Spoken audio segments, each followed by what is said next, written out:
Okay, hello everybody. Thank you for coming to our talk. Thank you very much. I'm Anne Stoked, I'm John Woodward. and we are going to talk to you today about dragons. Dragons! Our favourite passion. Now, can anyone, I'm looking over there, tell me what a dragon is? What is it? It is something that goes rah. Absolutely. Well done, that girl. Now, why did I ask that little girl? It's because that's the enduring myth of dragons. That even at this age, she knows what a dragon is. Now, isn't that amazing? You know, we've come all this way, and the youngster there knows what a dragon is. Well, a dragon is a creature of myth, legend, folklore. Could be real. Could be in a parallel dimension. Yeah, well, the first time I came across a dragon was when I was a little girl. I think I probably was about 8 years old, and my father used to read me bedtime stories, and he read me The Hobbit. And I was just completely blown away by fantasy, and that inspired my whole life of fantasy reading. And my dad told a very good story. Obviously, I would read it from the book, but it's a really special memory. And of course, there, Smaug is the baddie, isn't he? He's the big, fierce beast. Yeah, absolutely.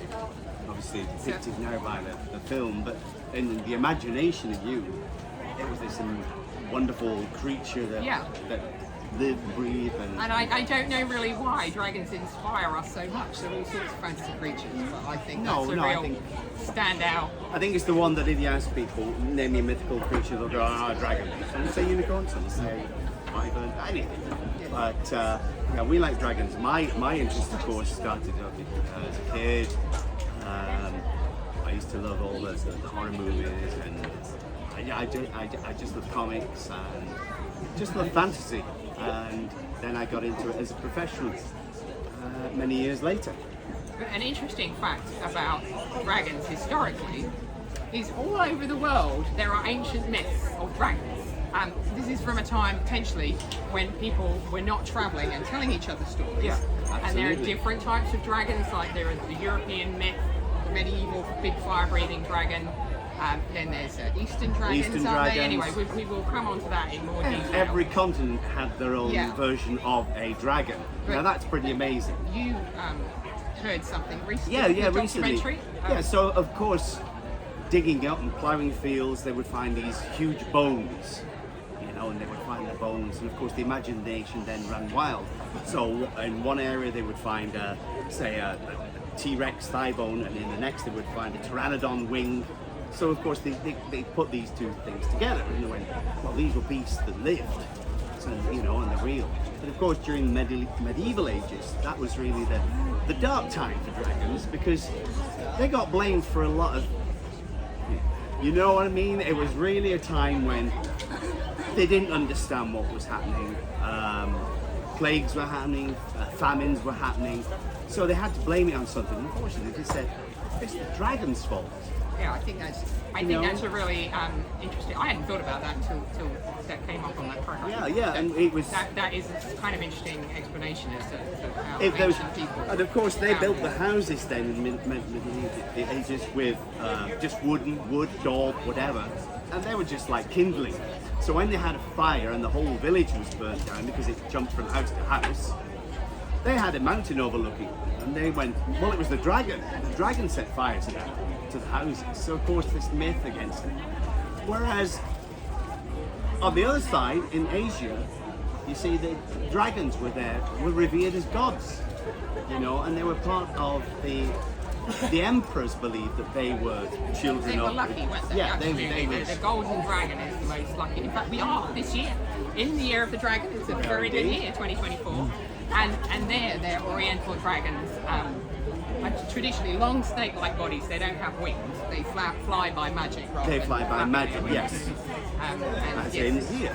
Well, that is one of my paintings. Sorry, this is Dragon Dancer. So this is an oriental dragon which is swirling round the lady. And again, this is not an aggressive. This is a friend, isn't it? This is bringing her prosperity, yes, and good fortune.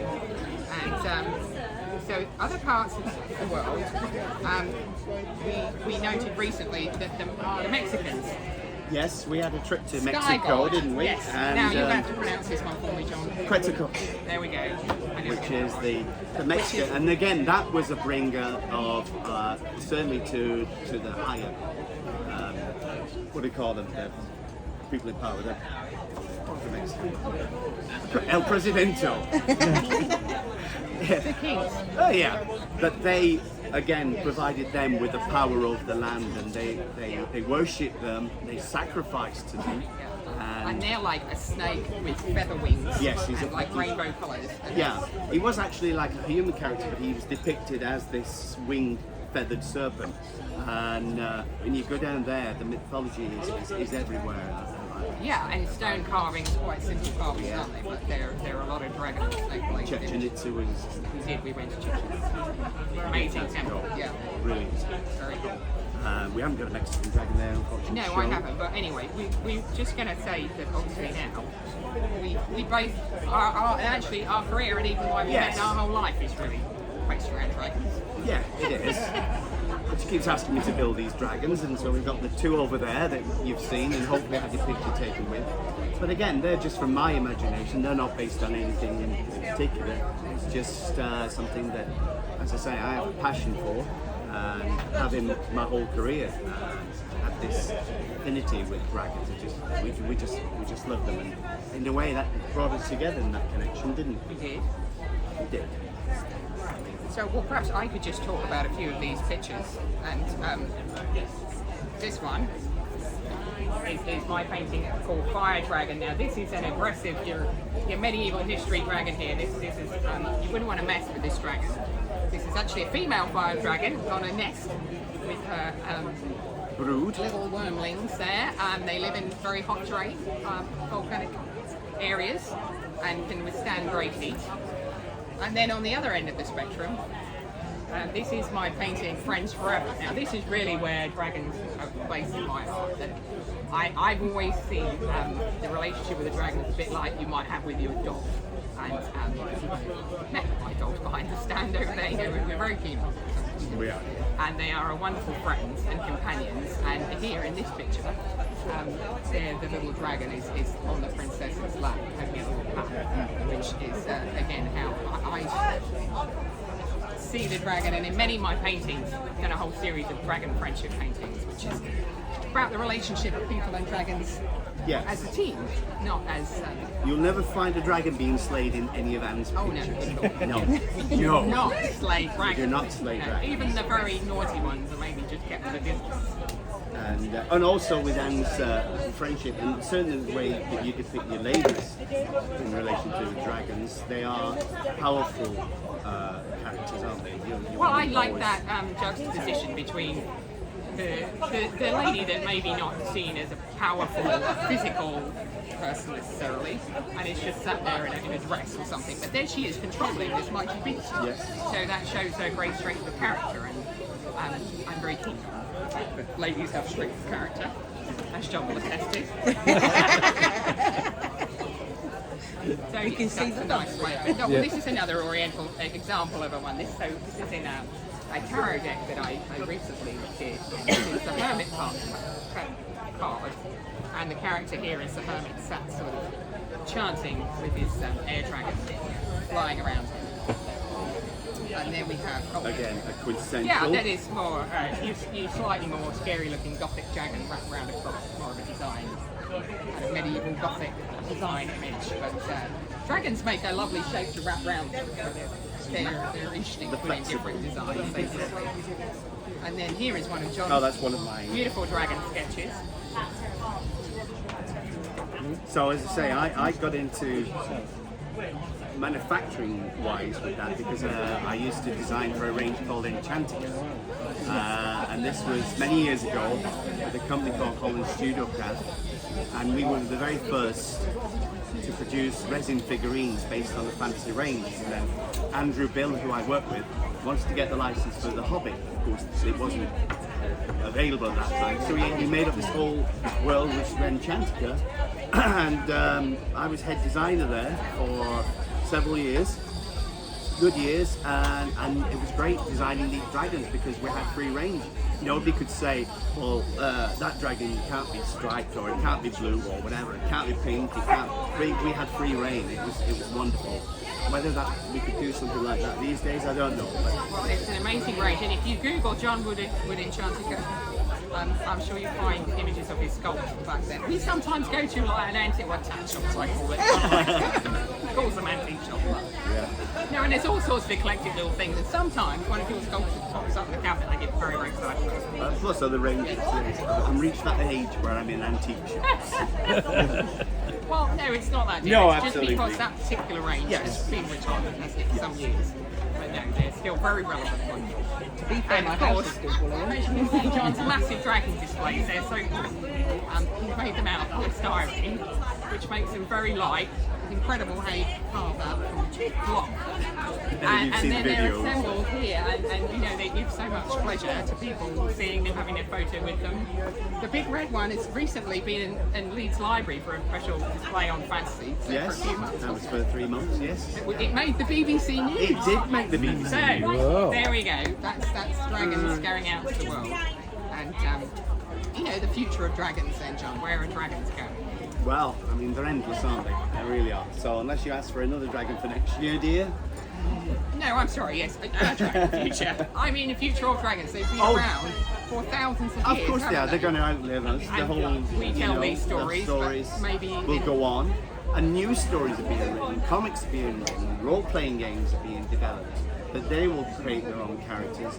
And, you know, with things like Game of Thrones and House of Dragon and all these wonderful shows now, I mean, the special effects that they've produced now, they've just they've really brought them to life, haven't they? They're just wonderful. And we will continue to love and cherish dragons, and I'm sure you will do many more paintings. I will. You will do many more paintings. We've got to pay the rent here. Long live the dragon. Long live the dragons. And now go and buy a t-shirt. Does anybody have any questions? No? Well, there we go. Thank you very much for hang on, listening. hang on, Oh, oh, yes. hang on. Please. Oh gosh, well, that's an interesting one. I love to paint all dragons. It's very hard to judge one's own artwork. I think perhaps my painting Water Dragon, because that was really one that opened up my career in licensing. I did this first, this lady and her little dragon, and being friends, and everybody loved her. And I was quite surprised. I thought it was a bit random, but that really led on to a whole series and influenced my career, really. And that was at Gen Con, wasn't it?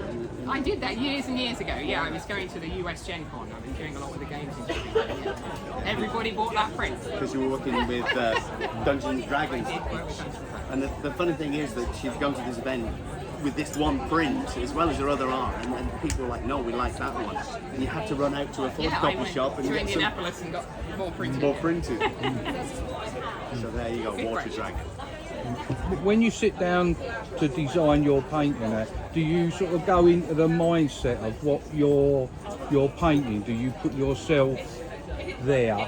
Right, sure. That's a good question. I think there's, I often in a picture will try and convey something, like friendship in that one Yeah, with yeah. the dog dragon sat on her lap. So I would think, how can I then convey that in the picture? You know, another one maybe of strength or of unity, or, you know, like the fire dragon. That's just a portrait of a creature. So yes, you need to think about how it is. You can tell a little bit of a story by how you've laid out the picture. So my steward is upstairs and downstairs, so I'll be coming through with a cup of tea and she'll be like, That's it. Yeah. oh, this is I do sometimes take reference pictures of other people and myself. Yeah, so let's get I was going to say that, like the dragons are sort of out of your head, but obviously the people in Yeah. them. It's very helpful. Look, I mean, at this point in my art career, I can just make up a person, but just to get that naturalness of pose, or sometimes Yeah. an unexpected pose, it's really interesting to take a photo Yeah. of somebody, even a really bad photo, and like a picture of myself, and it doesn't look like anything like Yeah. that in the picture. Just get that hand in that way, or it. holding something Yes. in an unusual way. Yeah. just a weight on one leg or something that I think is very helpful. Yeah, because that's the thing. Of trying to paint a person out of your head is harder than a dragon. It's Yeah. not really But yeah, I mean the dragon obviously has to be. Yeah, it doesn't. Oh yeah. No, I don't know. I think they're real. I think they must have been Yeah, once upon a absolutely. time. Their myths have got to come from somewhere. Absolutely. Sorry, Bella, did you want a question? That kind of answer I was going to say, do you always use models in your pictures to get the poses and then all that kind of Yeah, I mean sometimes some very nice people I know have posed for me. But yeah, or you know, you can Google something. Like I would never like copy somebody's photograph without permission or another artist's work. But you know, if you're looking like for inspiration for like a face or a costume or something, it's interesting to look at on the internet different costumes. How do you get that Yeah. expression? I mean, look, even at an event like this, you look at all the wonderful creativity in everybody's costumes. You know, I think, oh gosh, that would be fun on a, you know. So it's great to take inspiration from everybody. You must go home and go create mad after being here. Oh my Absolutely, goodness. do. Well, anyway, thank you very much, everybody, Thank you for for listening. listening to our main chat. Thank you.